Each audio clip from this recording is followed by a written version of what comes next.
Breaking news coming out of St. Louis Park, a car going into a pond with kids inside. Short time ago, police left the scene, but look what was left behind. St. Paul police are now responding to our story about an investigation. The city of St. Paul making some changes starting tomorrow. If you don't follow those changes, you could get one of these. A bill gaining speed at the state capitol could change the landscape for breeders and animal shelters. The Wheelock Parkway Bridge and the Arlington Avenue Bridge both have to come down. For the next several months, season ticket holders will be coming here to consider different pricing plans. Winning it could be a real long shot.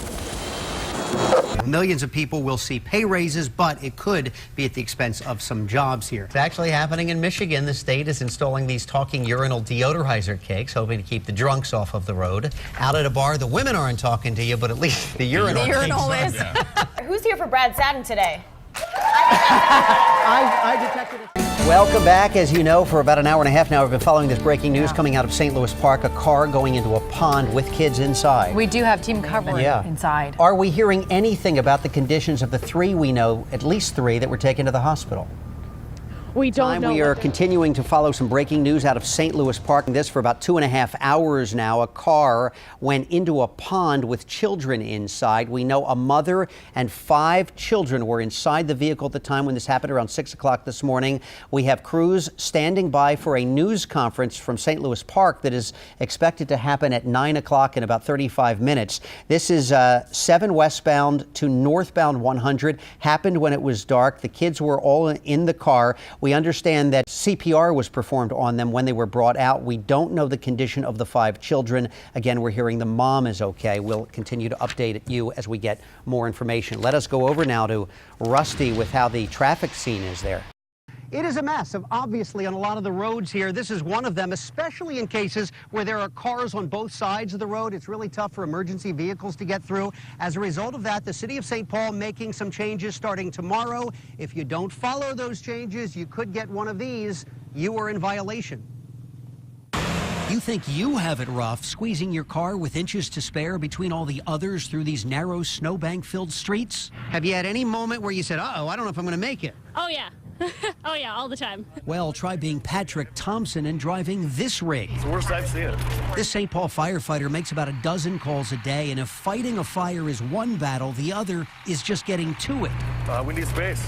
We just don't have it. And considering a house fire can double in size in 30 seconds, delays of minutes are a matter of life and death, says the mayor. We're getting to the point where public safety is being impacted. Here it is, the end of February, and already we've gotten more snow than we normally get in an entire winter. The depth of the snow, the highest in 32 years. Just too much for every street to be plowed curb to curb. So starting Saturday, the city of St. Paul will do what Minneapolis just started doing, toughening the parking rules. No more parking on the even-numbered sides of streets in residential areas. Park only on the odd-numbered sides. Now, this doesn't apply to non-residential streets, and if it does snow again, all the regular snow emergency rules will still apply. Through the weekend, cars parked on the even sides will get warnings. Starting Monday, they'll be towed. It's going to help us out quite a bit. It's going to make the medics' jobs a lot easier, fire's jobs a lot easier. It'll be good for everyone. Well, good for everyone. Unless you get one of these, you are in violation or possibly a tow. Again, the tows will start on Monday. Now, it's kind of interesting. We have an interactive map on our website where you guys actually type in your address, find out exactly where and where not to park. Here's Amir Coffey from a long way. Guys, I got to tell you, I'm not much of a basketball player here. That half-court shot that Amir made, I could have never made it. However, for about 20 minutes last night, I could have played in the game because all I would have had to do was this. Here's Amir Coffey from a long way. Got it!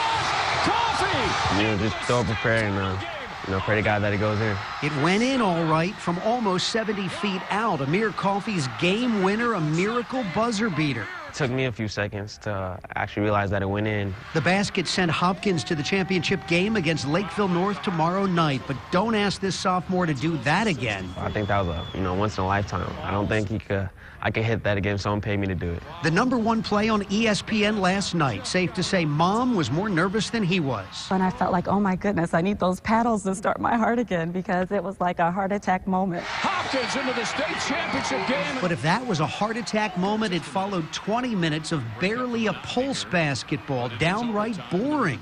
We might have a riot here from the fans. And does this generate talk next year of instituting a shot clock in high school? With no shot clock in the high school league, Hopkins through 4 overtimes mostly just held the ball, opting to let the clock wind down to take a final shot for a win. Boring for fans, yes, but Hopkins' coach defends it, saying he'd do it again. Within the rules, within the strategy, you know, I think we did what we should do. I mean, why miss it, then let them hold it for 50 seconds or 2 minutes, which they would have done. Now, you might be surprised to hear that Hopkins' coach is in favor of a shot clock. So are some league officials. So could things be changing maybe for next year? We'll investigate that tonight at 6. Live at Target Center, Brad Sattin, 5 Eyewitness News. The average person has 26 online accounts. That is a lot of accounts. So here's a question for you. If something happened to the person you love the most, could you find those accounts or even their passwords? Well, as you're about to see, 2 families tell us there is certain information we all should be dying to share. Our honeymoon, day number 1 for us. Dale Jensen in Mexico with his wife, Patty. Having the time of my life. Documenting their new lives together, a marriage that would not last long. Where's Mom, huh? Where did Mom go? 4 years after that, Dale got a phone call at work. It was her saying, I think I'm having a heart attack. He rushed home to find his 46-year-old wife had died. At 11 o'clock, we were joking and talking on email about a vacation that we're going to take that summer. And 3 hours later, I'm planning our funeral. Like many couples, Dale and Patty figured they had a lifetime to have that end-of-life talk. You don't think about it. You don't say, gosh, we need a will because I might die tomorrow. When suddenly, you're constantly sort of getting, clubbed over the head with, yeah, she's dead, yeah, she's dead, yeah, she's dead. That's because they never really planned for it. Patty just never got around to putting Dale's name on her bank accounts, car loan, or investments. And even the software engineer couldn't crack her passwords. What's her PIN? I don't know. You never ask people that. It's a 4-digit number she probably chose when she was 20 years old. Suddenly, everything became too real. Once you're gone, nobody can ever ask you anything ever again. Today would have been his birthday. He would have been 85 today. John and Gail Nafziger were married 17 years when last winter, despite Gail's protests, John went outside to shovel an inch of snow. He came in and said, "You were right, I shouldn't have shoveled." The 84-year-old suffered a heart attack and died. In the blur that followed, Gail took some comfort in knowing their affairs were in order. We had discussed it many times. In fact, we had pre-planned funerals. We had a trust. The trust itself was over 100 pages and made clear who got what. Meticulously prepared and often reviewed. If something were to happen, they were ready. Or so she thought. You thought you were set up? Absolutely. We didn't. We were not. Several lawyers and realtors later, Gail is still sorting things out, blaming the mess on one attorney's really bad advice. Their main thing was, do not tell your children what you're doing. This turned out to be probably the worst advice I've ever had in my life. It left Gail and her daughter feuding with other family members. From the minute it happened to today, she's not really had a moment to grieve for him. If their stories had you saying, I don't want that happening to my family, it had me saying the same thing. So I asked estate planning attorney Jody Cohen-Press to come by and help me sort out what I needed to know about my own parents. Do they have life insurance? Do they have annuities? Do they have retirement plans? Do they have long-term care insurance? That's a big issue. I didn't exactly pass her quiz, so she gave me some homework. You said your parents are having their 50th anniversary? We're throwing them a big party. She told me to fly home and enjoy that 50th anniversary party. But after the cake was cut and the last song played, to sit down with my mom, dad, and brother and get some answers. But where do you even start? You guys had a good time at your 50th? Fabulous. In the off chance there's not a 100th, I thought we needed to talk. Okay. I'm ready. We never had any of this conversation. How come? It's a tough talk because you don't want to think about that time. You don't think about that time. No, she's right. She's absolutely right. If something were to happen to one of you, the other knows where all the passwords are, knows the bank accounts, knows all the information. The other's ready to go? Or? Not exactly. Mom says she is, but Dad? Mom always has taken care of all the details. So if she lands in the hospital or even worse... He's in bad shape. Who's the executor? Who's in charge if something happens? You are, honey. Why is this news to me? I thought you knew it.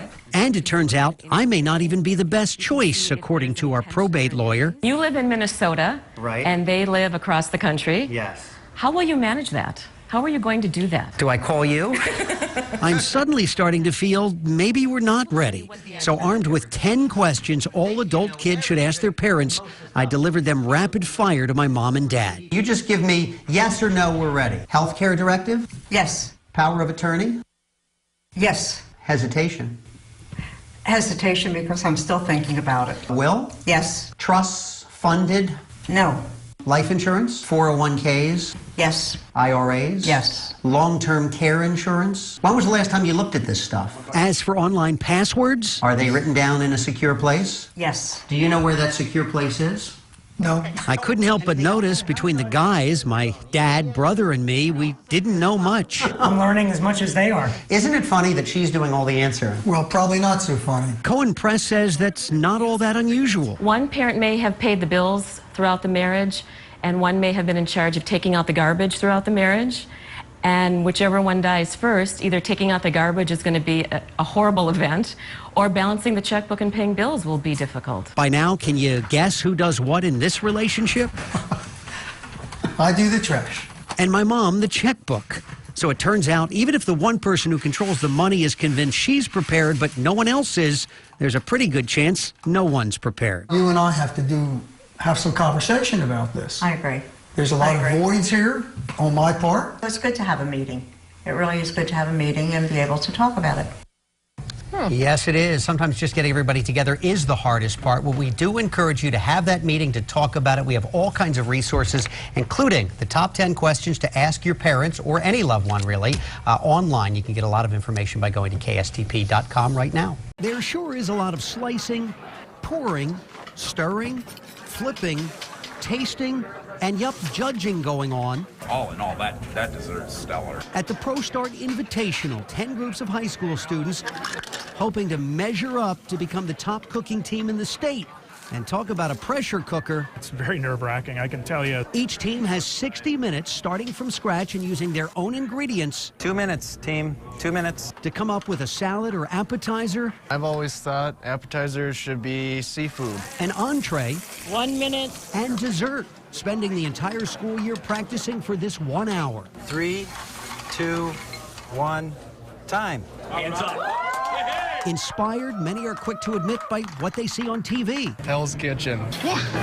What is that? Nobody's going to do that here to these guys. Thanks to those food shows, the 18 judges are surprised what kids actually know. I have young 16, 17-year-olds coming up to me going, you know, I'd like to use truffles. Some things work. 3 of the desserts that I've seen so far I would put on my menu. Others not so much. That's my fault, take responsibility. But what happens on these butane burners is just part of what it takes to be a chef. They're also judged on their non-cooking skills, like how's the menu look and how much for that dessert? A $15 dessert? That seems kind of high. Still, this Elk River team took the title and celebrated in style with a sandwich and Doritos. In Mounds View, Brad Sattin, 5 Eyewitness News.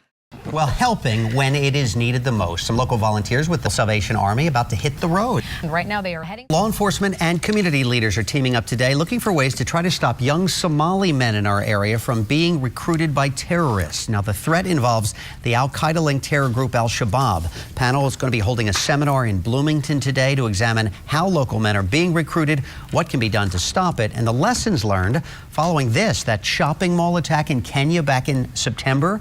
Al-Shabaab is claiming responsibility for that 4-day siege that killed 67 people. The FBI is looking into some evidence that trained terrorists are doing their prep work right here in the U.S.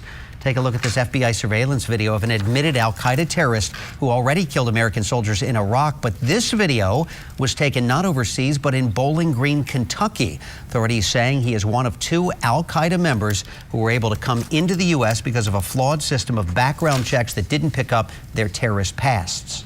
The system failed here. In the first place.